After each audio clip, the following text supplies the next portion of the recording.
پاکستان میں 65 سال بعد یہ ناقابل یقین لمحہ آیا ہے کہ جب جنرل عاصم منیر کو فیلڈ مارشل کا رینک دے دیا گیا ہے، لیکن اصل سوال یہ ہے کہ یہ رینک ہوتا کیا ہے؟ کیا حقیقت میں یہ تاریخ کے سب سے طاقتور پاکستانی فوجی بن چکے ہیں؟ اس سے پاکستان کی سیاست، فوج اور خطے میں طاقت کا توازن کیسے بدل جائے گا؟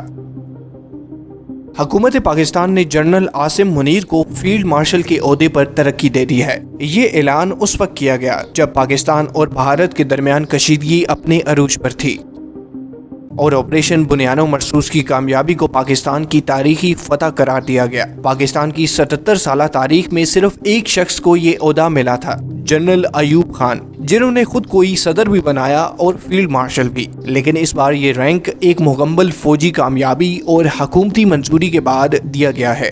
فیلڈ مارشل فوج کا 5 ستاروں والا سب سے ہائیسٹ رینک ہوتا ہے۔ یہ رینک کسی بھی جنگی ہیرو یا ایسی قیادت کو دیا جاتا ہے جس نے پورے ملک کی قسمت کو بدل دیا ہو۔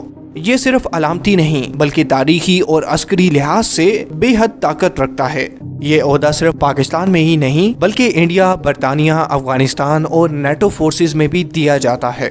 جنرل عاصم منیر پہلے ہی آرمی چیف ہیں۔ اب فیلڈ مارشل کا رینک انہیں نہ صرف عسکری لحاظ سے ممتاز بناتا ہے بلکہ ایک تاریخی علامت بھی ہے کہ وہ جنگ میں جیتنے والے سپہ سالار ہیں۔ یہ عہدہ اب انہیں ایک روایتی جنرل سے کہیں آگے لے جاتا ہے، ایک قومی فخر اور ممکنہ طور پر پاکستان کی پالیسی سازی میں سب سے اثر انگیز شخصیت۔